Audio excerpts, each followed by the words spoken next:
Many successful software product startups begin life as already successful business service providers. They start out as teams of experienced human beings paid by the hour to do complex and difficult things.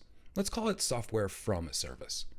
Now, once a service provider reaches the expert level in executing their service and begins to refine their methods and approach, they often conceptualize a mostly automated version of the perfect execution of that service, trimming down to the most valuable parts of the offering, delivering those parts in the most efficient and cost-effective manner, and relying on the least amount of human interaction possible.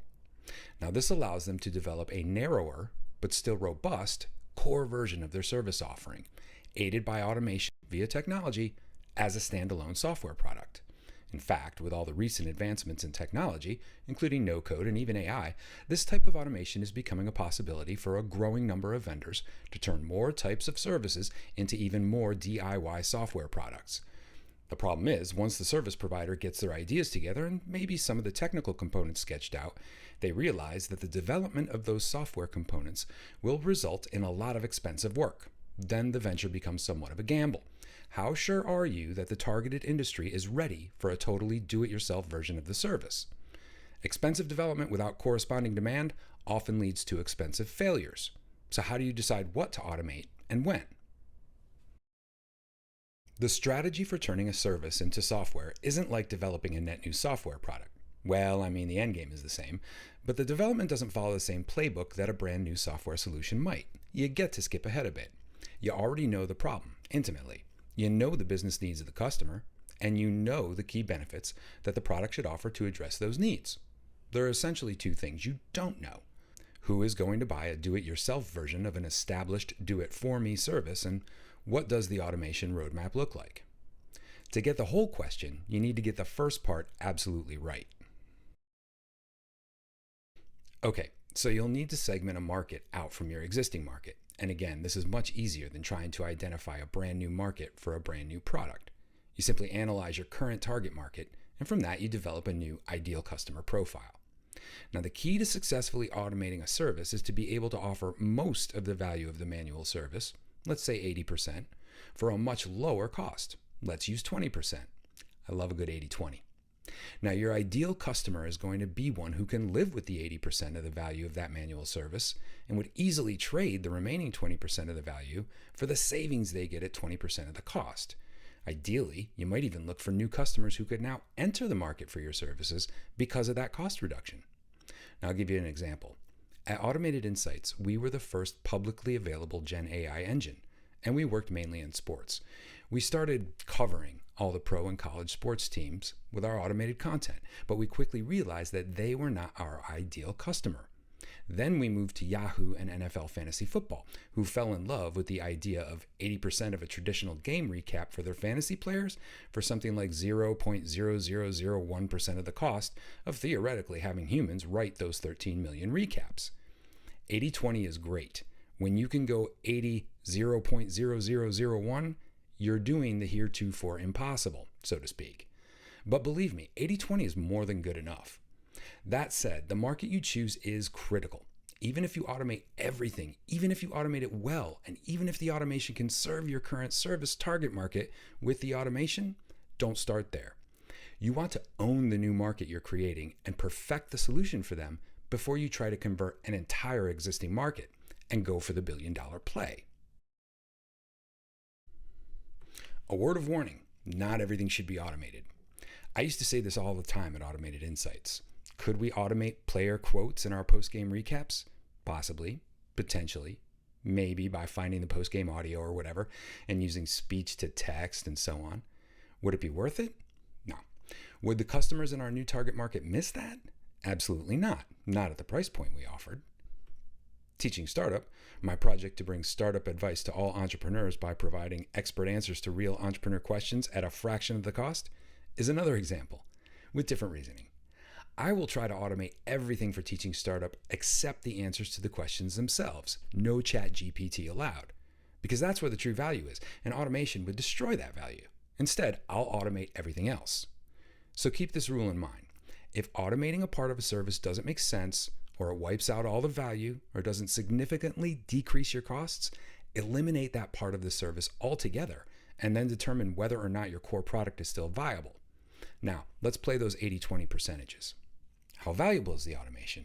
In other words, how much time and money are you saving yourself and thus your customer by automating a component of the service? Once you figure that out, start developing the components that offer the biggest time and money savings. This is about increasing the X percent of value of the product towards that 80%. Now, a lot of the time, the largest potential value conversions lie in the margins, the logistics, and the outliers. For example, the entire streaming video model is based on the elimination of physical media to distribute the final product. Netflix changed their whole business to switch to this model. On the flip side, if an automation doesn't save a ton of time and money, deprioritize it for now. How expensive is the automation?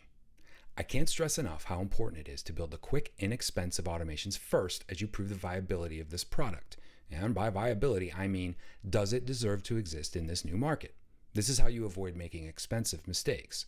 And this is about decreasing the Y percent of the cost of the traditional manual service towards that 20%. Now you're getting closer to 80-20. There are two ways to test your new product's viability in the new market. The first is to use these automated components as you create them with your current customer base and test them as you would expect them to use these components in an automated self-service scenario. This will help you get closer to automating the existing user experience. But more importantly, you'll want to test the viability of an automated self-service DIY product with your new target market. This means the product doesn't start out as just a bunch of disconnected automated parts of the service, but it takes them all the way from the beginning of your service with all the options and flows to the successful end of your service with the reporting you need to prove ROI of the product to your customer.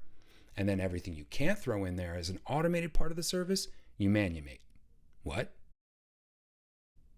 Manumation is the process of manually executing what looks to the customer like an automation. I gave this example years ago when talking about how Uber might have been manumated to prove its viability. The app starts out as just a button to get a ride. When the user presses that button, it sends a message with their location to Uber Central, maybe as a text or converted to Slack. Then someone at Uber Central picks up the phone and calls one of their friends to go pick up that user and take them where they need to go.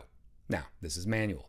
It's expensive. It's slow sometimes and it breaks sometimes, but it doesn't look like that to the customer. The customer just sees and uses an app that looks like it's all automated. It's a minimum viable product in its most minimum sense. Now, little mistakes are okay. The question is, how much business can you take on and how long can you do this before you make really big and expensive mistakes? Once you're at that point, you can release an MVP to your new market, then keep increasing value, cutting time and money costs, staying upright, and approaching 80-20, the robust core of your new DIY software product. There has been a revolution lately in no-code, in marketplaces, and in general access to e-commerce tools and fractional payments that has allowed a completely new evolution of software as we know it today to provide a disparate and more niche group of users with automated versions of services that used to be completely manual. In fact, I'm on the board of a company that's trying to do the entire marketing process automated with software that does everything for you. I think the two largest and most critical factors to this evolution have been no code, without a doubt. Not only does this allow more people to create software, more people with experience in business to create software rather than software creators themselves, but it also allows business persons and software creators alike to test new ideas very inexpensively but live before they spend a lot of money fleshing out those ideas. And then the other one is artificial intelligence. If you ask me, this is where AI is going to go, filling in the gaps of the input side of what people need. In other words, if I'm going to use completely automated marketing software, I'm not going to talk about what my conversion rate should be and what my funnel should look like and what my CAC and what my LTV should be. I should need to know that I want to spend $5 per customer acquired and I want to acquire 10,000 customers. Go ahead, software, make that happen. Now we're not there yet. We're not likely to be there anytime soon, but we will get there eventually. Every single concept I talked about in today's video is something I've poured into teaching startup. At one of my previous startups exit event, one of the lessons I learned that the most important thing a startup advisor does is answer an entrepreneur's questions. That's what we do at Teaching Startup. We've distilled it down to that core narrow but still very robust process. And I believe we offer 80% of the value of a traditional startup advisor at less than 2% of the cost. Teaching Startup provides access to actionable, insightful, honest startup advice for entrepreneurs at all experience levels, regardless of their connections or resources. So, thank you for watching the video. If you like what you've seen here today, please subscribe, please like. But if you really want to support what I'm doing, you can help me help you by becoming a member at teachingstartup.com. I appreciate you. Go do great things.